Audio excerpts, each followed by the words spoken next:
Hi there. So, how to holiday with chronic fatigue syndrome?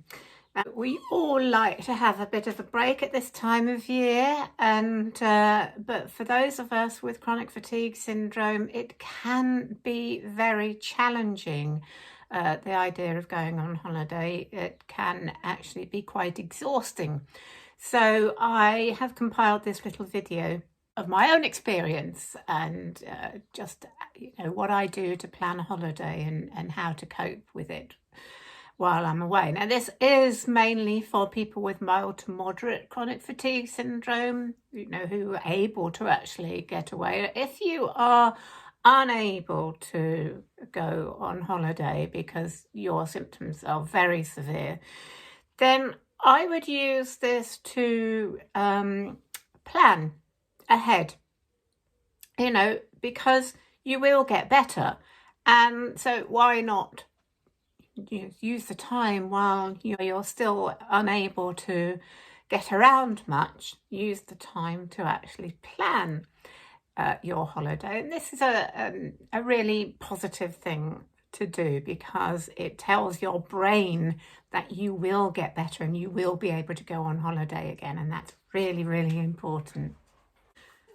So first of all, I've put together a little video of my own recent little holiday in Somerset. But firstly, I just want to say that going on holiday, for me, going on holiday is always a bit of a challenge because while I am pretty well recovered most of the time, I still find going away, driving, etc., quite challenging, and I need a lot of recovery time. I'm a singleton, so I have to do all the driving and planning, etc. I also have my little doggy, so I need to make sure that I am looking after myself as well as doing some of the things I want to do. Now, to be honest, the type of holidays where you go and lie on a crowded beach all day is just not for me. When I go away, I like to explore. I like to look at the local history, the local countryside. But I do enjoy holidaying in the UK, which is great because I don't particularly like flying anyway, but it's cheaper and there is so much to see in the UK. So first of all, I would definitely recommend finding ways to holiday in your own country. It cuts out all that stressful hassle of airports, etc. It's cheaper, and wherever you are, there's going to be places to go, and we have such a diverse history and culture and countryside in this country. There are so many places to go. So that's my first recommendation, is try and stay fairly local. I also highly recommend that when you plan your holiday, for me, I take fairly short breaks, usually no more than 3 or 4 nights at a time. And I make sure that I have a few days both before and after the holiday. So before, I'm sort of preparing myself so that when I'm on holiday, I'm already fully rested and can cope with the whatever activities I do. And then at least 3 days after the holiday, I find that I really need that time to recover. Usually it's the driving, I think, mostly that is tiring. So when I got back from this latest holiday, I spent the following day, which was Friday, I spent the whole of the Friday just lying on the sofa.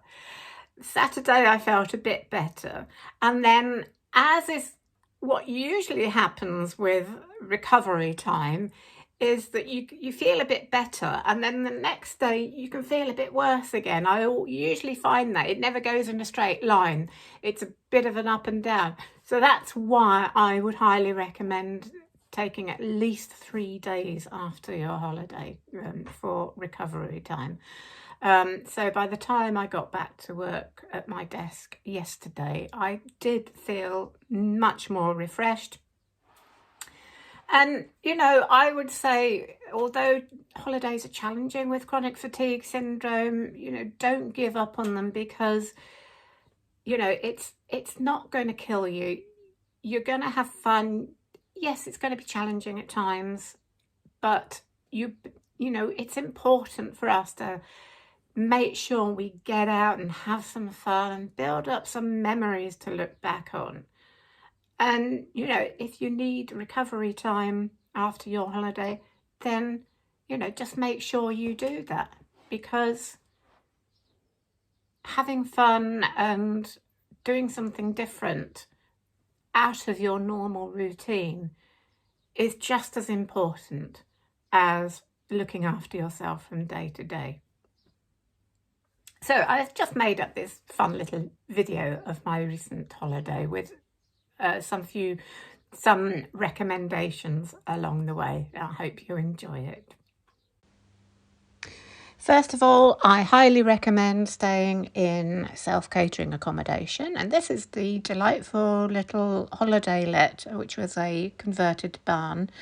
And you have the freedom then, unlike a hotel room, you have the freedom to come and go when you want. So if you're feeling tired, you can choose not to go out or go out whenever you want.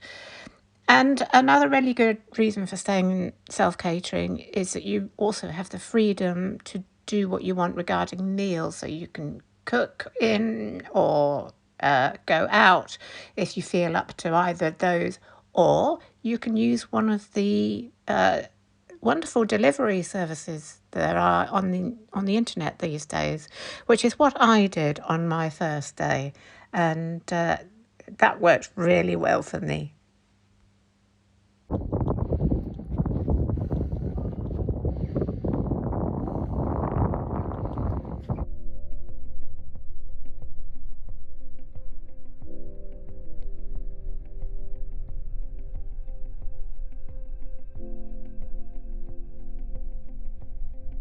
Cliff top walk sounds nice, but that looks like a little too much hard work for me. So I didn't go up the really steep bit for obvious reasons. It's lovely here, it's so peaceful.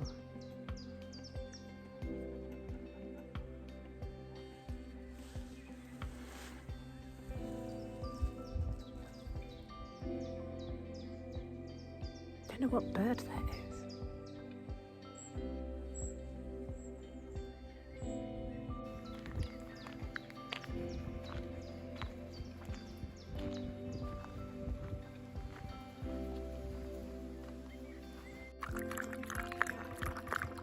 Water for the dog.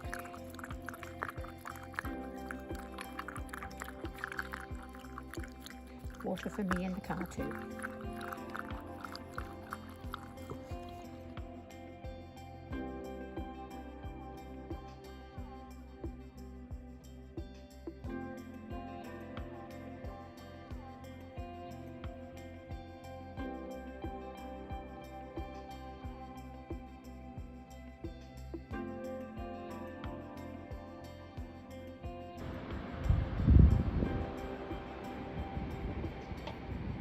That way, not that way, don't worry.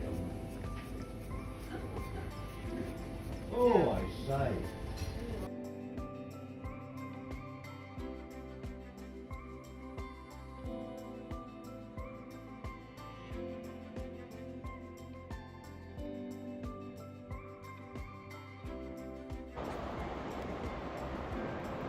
Okay, we're out the beach.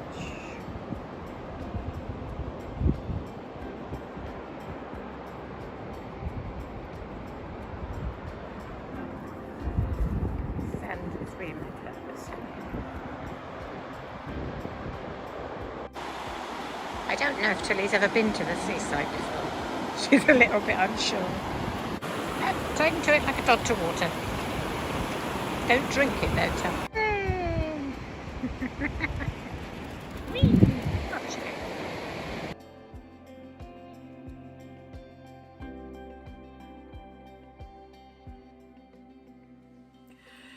So that's it for now. I hope you enjoyed that. And so if you are planning a holiday, do remember to look after yourself, but also remember to have fun. Enjoy your holes, everyone. Bye for now.